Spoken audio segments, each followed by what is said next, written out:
This is truly what's good, YouTube. So welcome to the house over on Farfa's channel.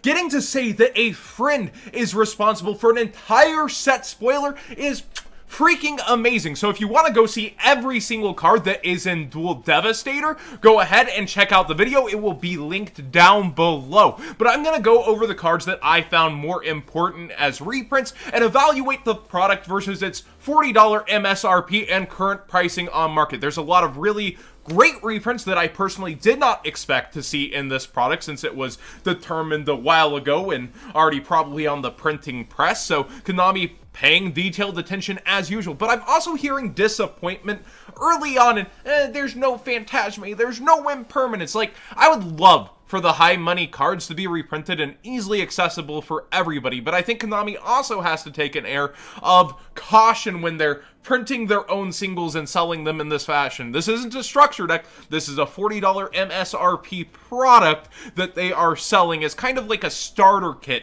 it more feels like. So let's go ahead and get into some of those reprints, starting with Clearwing Fast Dragon. This is something that's needed a reprint for a while, so I believe this makes it accessible to all territories, and that's a happy one, you know, sitting at $6, medium value.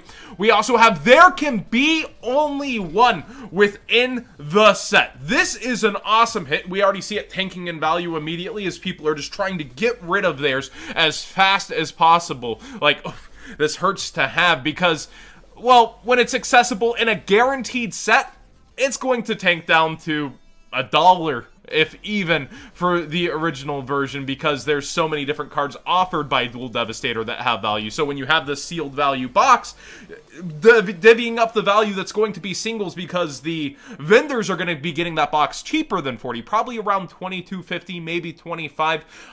They're going to try to sell the box cheaper to make their guaranteed value at first until it runs out, and even then they're going to be splitting up the singles. So There Can Be Only One probably isn't going to have much value because it's played in very few decks slash side decks currently. Typhoon is a very welcome reprint for its very few printings, so getting this in mass as an option for formats where just activating it from your hand is all the rage. I really do like to see this one, and again, solid mid-range value for a reprint.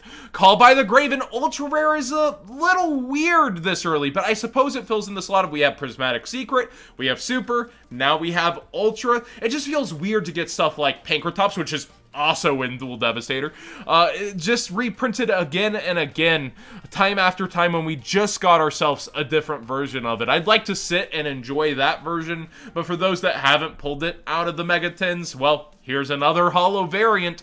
I think that maybe it will make the Prismatics a little easier to get because this card was still up there on all fronts for all copies, and people will want 3 of these when they're going for them. So the quantities may actually still be versus a $2 to $3 card for Call by the Grave, even out of this set.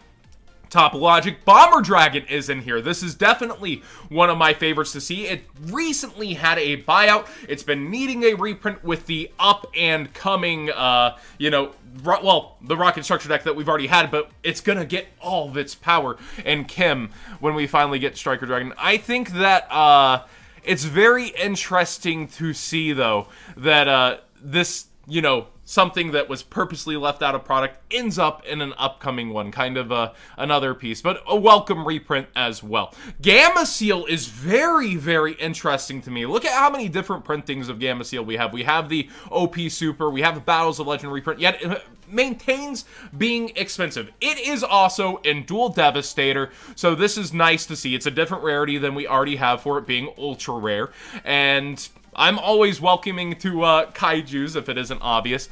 It's just kind of weird because they also pair a couple of others. We knew Inspector Border was in there, medium value, very good stun card, accessibility being good. Veiler is in here as well. I think this is pretty cool because hand traps that were getting expensive seem to be kind of the theme of this because we have the Ogre, the Ash, all the Ghost Girls being on the cover, and Veiler being included when it was starting to sneak up in price for almost all of its variations. Yeah, I like players having access to cards that they would otherwise have to hunt down and search for. So this is good for the box set. Ultra DD Crow, also pretty dang cool. I believe we've had an ultra rare of this before. Supers, no? Yeah, here it is. Legendary Collection Kaiba. So not the biggest thing, but again, I think making it a kind of welcome kit to duelists who are getting in later and not having to have them hunt down options for certain formats is pretty cool.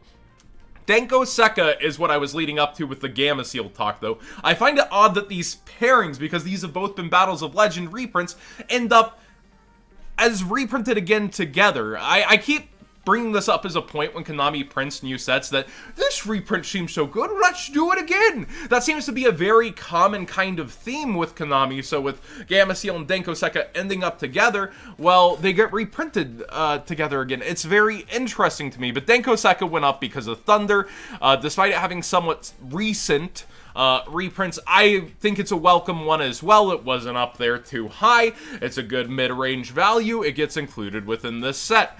Super Polymerization, we knew this for a while, but just to point out how popular it is as a 3 of, even with it on the horizon, these are on shelves right now, and it finally is calmed under 10 as Duel Devastator nears. We're still, what, about a little less than a month out from getting our hands on it. And then the Ghost Girls. These were actually rising as the metagame began. People were realizing, well, I want to sell these now because they're going to go down. Wait, I want to play in this competitive season, so people started to actually have to buy these. You see, there's only 29 total prices for the commons, but these reprints on the horizon helped keep prices down from going completely ridiculous and bonkers. And another Ultra variant I think is welcome, even though that's what was in Legendary Collection Kaiba in Dual Power. Why not another Ultra Rare? It's completely fine. And then Ghost Ogre was also... Oh, do I just have Ogre? Ghost Ogre. Live editing done quick and cheap by John Moore. Smile. Ghost Ogre was a very good one as well. It pops in and out of metas, in and out of relevance, and right now it's seeming like a lot of people still like to opt to play her, and she's up versus her market price because of how many people were clamoring for her for this competitive season. I think all the Ghost Girls are good options to have permanently, and in a starter kit, it's good. So let's kind of review this set as a whole when we're looking at Duel Devastator over here on TCG Player, which you can use my link to shop down below, costing you nothing extra and supporting the channel directly. But if we look at the Duel Devastator box itself, we've seen sellers... Actually, it used to be 33, and now, as hype is building towards it, sellers are selling out of their pre-sale allotments, it's starting to go up, so it is something you should get sooner than later. But plenty of sellers under the 35 point with 63 freaking boxes from Card Rush.